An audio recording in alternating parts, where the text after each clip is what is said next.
साथियों नमस्कार, आप सभी का स्वागत है हमारे YouTube channel Birsa classes online में। आज मध्य प्रदेश नदी घाटी बहुउद्देश्यक परियोजना का पार्ट 4 को शुरू करेंगे, जिसमें सरदार सरोवर परियोजना, तवा परियोजना एवं अपर वेदा माही परियोजना, बहुत सारी परियोजना को पढ़ेंगे। जिसमें तो शुरुआत करते हैं। उससे पहले आपसे निवेदन है, इस यूट्यूब चैनल पर आप नए हो तो इस चैनल को सब्सक्राइब करें और जो पास में बेल आइकन है उसको प्रेस करें। चलिए शुरुआत करते हैं। पहली सरदार सरोवर परियोजना, और पूर्व के 3 वीडियो और बन चुके, जिसमें नर्मदा घाटी परियोजना, केंद्रा घाटी परियोजना और चंबल परियोजना, जिसमें 3 बांध है चंबल परियोजना पर। तो यह सब बन चुका है, तो आप उसे 3 वीडियो के माध्यम से देख सकते हैं। और दामोदर घाटी परियोजना, भांगड़ा नाखल परियोजना और महानदी पर स्थित हीराकुंड बांध, यह भी पढ़ चुके 3 वीडियो के माध्यम से। पार्ट 1, 2, 3 बन चुका। आज चौथा पार्ट है, जिससे शुरुआत करते हैं।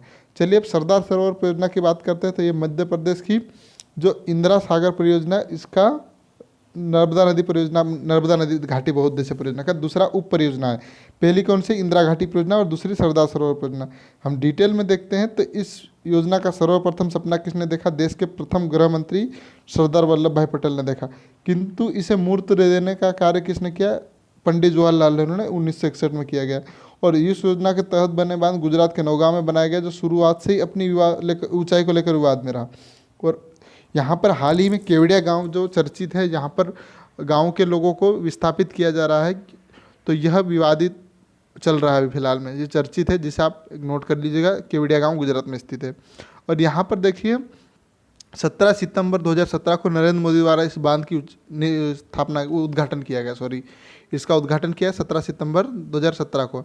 डिटेल में और देखते हैं हम लोग। इस बांध की लंबाई कितनी? 1.2 किलोमीटर, 138 मीटर ऊंचाई लंबाई है, मीटर इसकी ऊंचाई है ना। और इस प्रकार आकार की दृष्टिकोण से विश्व का दूसरा बड़ा बांध कौन सा है? यह सरदार सरोवर परियोजना का बांध है। और इससे पहले बड़ा बांध कौन सा? ग्रांड कुली बांध, जो कि अमेरिका में स्थित है, सबसे बड़ा बांध। और यह गुरुत्वीय बांध है। और यहाँ पर 4 राज्यों का संयुक्त प्रोजेक्ट है, मध्य प्रदेश, राजस्थान, महाराष्ट्र और गुजरात का।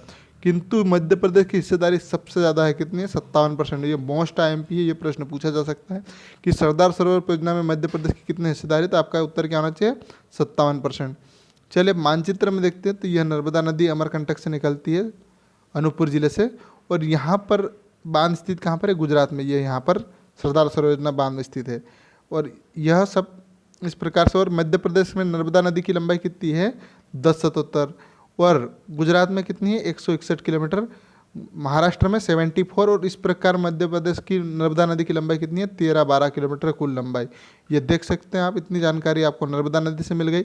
और जीवनदायिनी भी मध्य प्रदेश की नर्मदा नदी को कहा जाता है। चलिए अब तवा परियोजना की बात करते हैं। अगली परियोजना, तो नर्मदा नदी की सहायक नदी कौन सी? तवा। और ये होशंगाबाद के रानीपुरा नामक गाँव में स्थापित बनाया गया ये बांध। और इस योजना के तहत जो बांध बना है, इस पुल की लंबाई कितनी है? 13-22 मीटर है। मानचित्र में देखते हैं। तो ये नर्मदा नदी की सहायक नदी तवा है, और यहाँ पर होशंगाबाद जिला स्थित है। और देखिए ये लाल दिख रही, यह तवा नदी है, और इसी पर यह बांध स्थित है। तो इतनी जानकारी। और देखिए तवा नदी कहाँ से निकलती है? मध्य प्रदेश के होशंगाबाद जिले के पंचमढ़ी से, जहाँ मध्य प्रदेश का एकमात्र हिल स्टेशन कहाँ पर है? पंचमढ़ी में। चलिए इतनी जानकारी ये हो गई। अब देखिए अपर वेदा परियोजना को देखते हैं। अपर वेदा परियोजना कहाँ से निकलती है? खरगोन जिले से।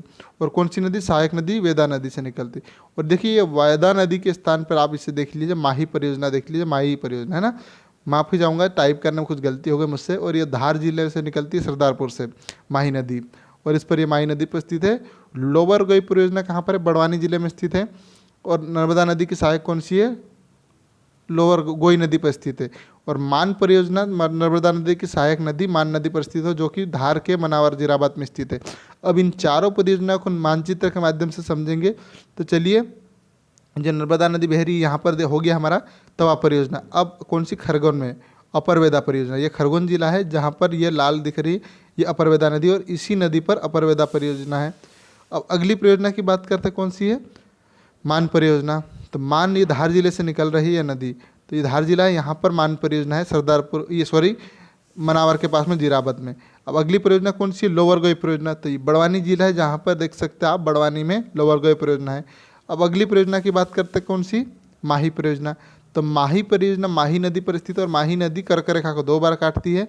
और ये धार जिले के सरदारपुर से निकलती है, और यहीं पर यह बांध स्थित है माही परियोजना का। तो इतना आप देख सकते हो। और कर्क रेखा मध्य प्रदेश के 14 जिलों से निकलती है। और ये भारत के 8 राज्यों से होकर निकलती है। तो इस प्रकार से यह जानकारी आपको हो गई है। अब अगली जानकारी की बात करते हैं हम लोग। अगली नदी घाटी परियोजना राजघाट परियोजना, जो कि बेतवा नदी पर स्थित है, जो मध्य प्रदेश की गंगा के नाम से जानी जाती है। और मालवा की गंगा किसे कहते हैं? शिप्रा नदी को, क्योंकि बहुत ज़्यादा प्रदूषित हो चुकी इसलिए इन्हें नाम दिया गया। और यूपी का ललितपुर में यह बांध बना गया। रानी लक्ष्मीबाई परियोजना राजघाट परियोजना का अन्य नाम भी है। और इस पर जो बांध बना है उसका नाम क्या है? माता टीला बांध। अगली परियोजना कौन सी है? जोबट परियोजना। तो जोबट का कहाँ पर स्थान? अलीराजपुर जिले में और धार जिले की बाउंड्री पर स्थित है। और नर्मदा नदी की सहायक नदी कौन सी है? हथनी नदी। और इसका अन्य नाम क्या है? चंद्रशेखर आजाद परियोजना भी इस परियोजना का नाम है, जोबट परियोजना का। और दोनों परियोजना को मानचित्र के माध्यम से समझने की कोशिश करेंगे। तो देखिए, नर्मदा नदी की सहायक अंतिम नदी कौन सी है? अलीराजपुर जिले से हथनी नदी है, आखिरी अलीराजपुर जिले की, मतलब मध्य प्रदेश राज्य की। तो यह यहाँ पर अलीराजपुर जिला है और यहीं पर धार जिले और अलीराजपुर जिले पर स्थित है चंद्रशेखर आजाद परियोजना, जिसे जोबट परियोजना के नाम से जाना जाता है। तो इसका सिंचाई धार और अलीराजपुर जिले की सिंचाई का लाभ होता है इस योजना से। चलिए, अब अगली परियोजना कौन सी थी? बेतवा नदी पर, जो कि यूपी के ललितपुर में बना हुआ है। देखिए, यहाँ पर ये रायसेन से कौन सी नदी निकलती है? बेतवा नदी निकलती है और ये यमुना नदी में समाहित। और देखिए, शिवपुरी से कहाँ पर प्रवेश करती है? उत्तर प्रदेश में। और यहाँ पर यूपी के ललितपुर जिले में स्थित है यह बांध, माता टीला बांध, जो कि राजघाट परियोजना और रानी लक्ष्मीबाई परियोजना के नाम से जाना जाता है, बेतवा नदी पर स्थित है। और बेतवा नदी को क्या कहा जाता है? मालवा की गंगा के नाम से जाना जाता है। कौन सी? शिप्रा नदी। और मध्य प्रदेश की गंगा कौन सी है? बेतवा नदी है। तो इस प्रकार से आप समझ सकते हैं, इतनी जानकारी हो चुकी है। अब अगली परियोजना की बात करते हैं, चोरल परियोजना। ये चोरल की सहायक नदी कौन सी है? चंबल की सहायक नदी चोरल नदी पर स्थित है। और मध्य प्रदेश के इंदौर जिले की महू तहसील के चोरल नामक गांव पर स्थित है यह परियोजना। और मध्य प्रदेश की प्रथम अंतर घाटी परियोजना कौन सी है? चोरल घाटी नदी परियोजना है। इतनी जानकारी हो गई। अब मानचित्र में समझते हैं। तो देखिए, शिप्रा नदी और कौन सी शिप्रा निकल रही है और यह चंबल नदी निकलती है। चंबल की सहायक नदी कौन सी है? चोरल नदी। और चोरल नदी पर यह इंदौर में स्थित है, यहाँ पर बांध है। तो इतनी जानकारी हो गई। और चंबल नदी मध्य प्रदेश की 5वीं सबसे बड़ी नदी है। और देखिए, इसका नाम क्या है? कर्मावती, दीर्णावती। और यह इंदौर के काकरीबेड़ी से निकलती है शिप्रा नदी, और यह जानापाव पहाड़ी से निकलती है चंबल नदी। तो इतनी जानकारी हो गई। विश्व की एकमात्र नदी है जिसपे 100 किलोमीटर के दायरे में 3 बांध बने हैं। देखिए, मंदसौर में गांधी सागर बांध, चित्तौड़गढ़ में कौन सा बांध? राणा प्रताप सागर बांध, और कोटा में जवाहर सागर या कोटा बैराज के नाम से। इतने बांध 100 मीटर के दायरे में 3 बांध बने हुए। तो इतनी जानकारी हो गई। और यह नदी यमुना नदी में समाहित होती है और यमुना नदी गंगा नदी में समाहित होती है। इतनी जानकारी हो चुकी है आपको। अब कुंडलिया परियोजना को देखते हैं। यहाँ पर कुंडलिया पड़ेगा, ये उंडलिया हो गया, जो राजगढ़ जिले में स्थित है। और राजगढ़ चंबल की सहायक कौन सी? काली सिंध नदी, जो कि देवास से निकलती है। अब इसको मानचित्र में समझते हैं हम लोग। तो देखिए, देवास जिला है मध्य प्रदेश का, यहाँ से ये काली सिंध नदी निकलती है। और राजगढ़ में प्रवेश करने पर यहाँ पर कुंडलिया बांध बना हुआ है, जो कुंडलिया परियोजना के नाम से जाना जाता है। तो इतनी परियोजना हो चुकी है।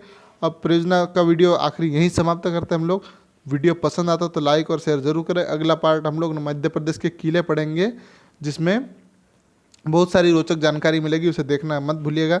अब और परियोजना है तो आप कमेंट बॉक्स में करिएगा, जिससे हम और सुधार करेंगे इसमें वीडियो में। और धन्यवाद। और वीडियो कैसा लगा ज़रूर लिखें आप, ताकि हमको किस प्रकार सुधार करना है ये पता चल सके। और इसी के साथ वीडियो को यहीं समाप्त करता हूँ। जय हिंद, जय भारत।